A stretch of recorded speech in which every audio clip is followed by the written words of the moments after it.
नमस्कार प्यारे दोस्तों। आज जो हम देख रहे हैं वो महेश बर्णवाल का सीरीज 2 देखेंगे। ये प्राचीन भारत का वीडियो है। चलिए शुरू करते हैं आज की क्लास।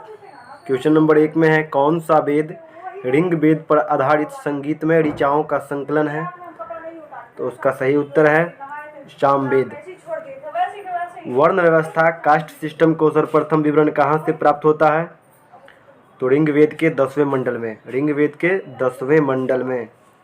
क्वेश्चन नंबर 3 में है, पूर्व वैदिक काल में कितने दो संस्थाओं का राजा पर नियंत्रण था?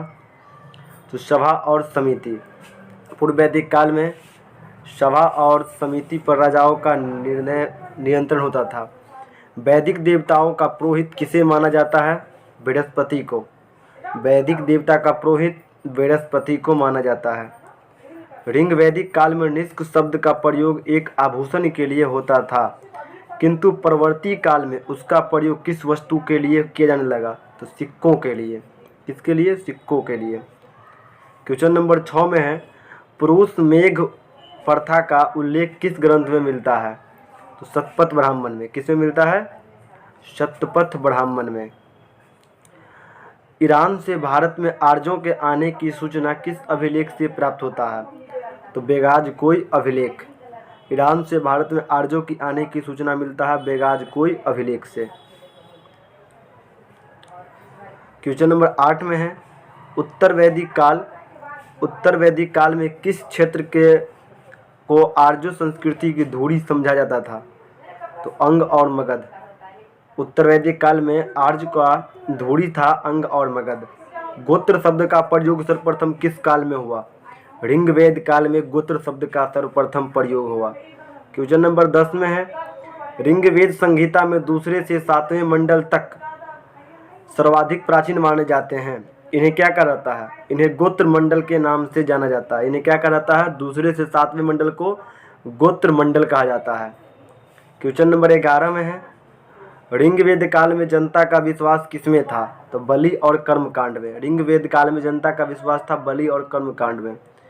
प्रसिद्ध दशराज युद्ध किस नदी के तट पर लड़ा गया था? प्रोशनी या रावी नदी पर।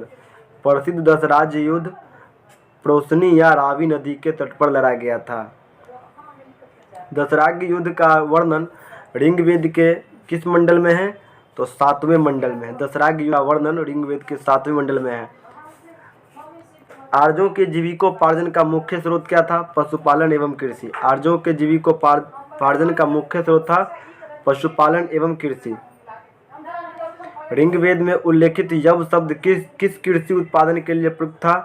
तो यव जौ को कहा जाता था। यव जौ को कहा जाता था। वैदिक युग में प्रचलित लोकप्रिय शासन प्रणाली का नाम क्या था?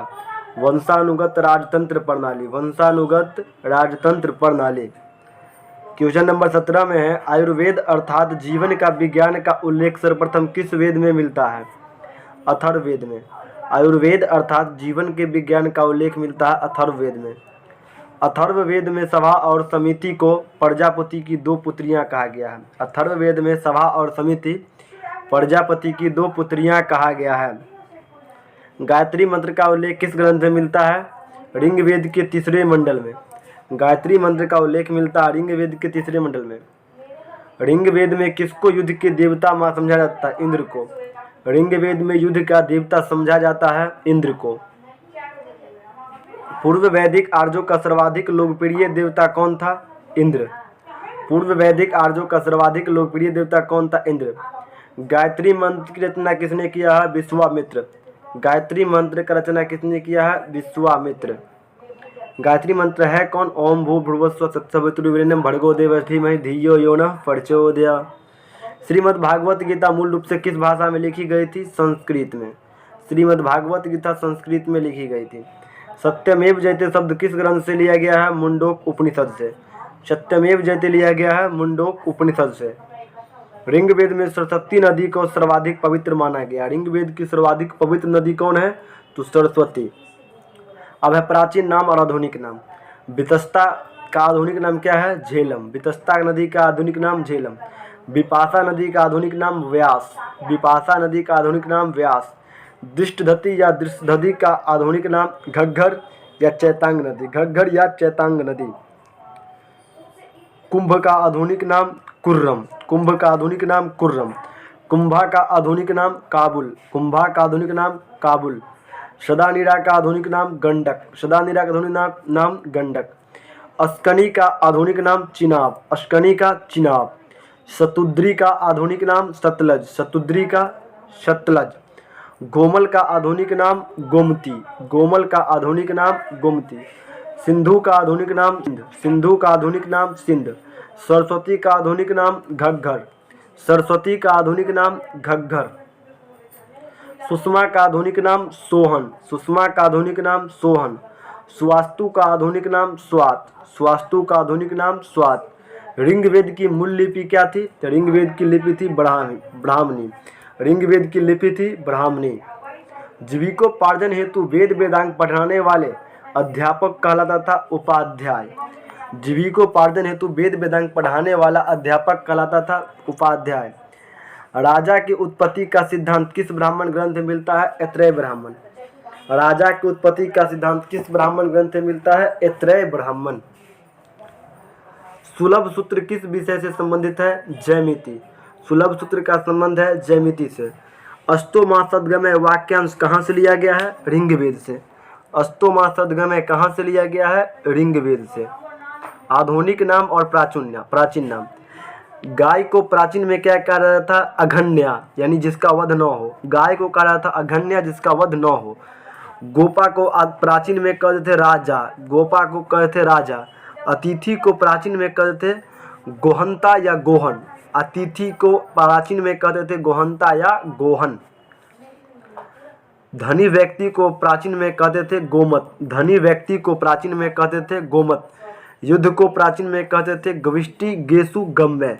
युद्ध को प्राचीन में कहते थे गविष्टि गेसु गम्य।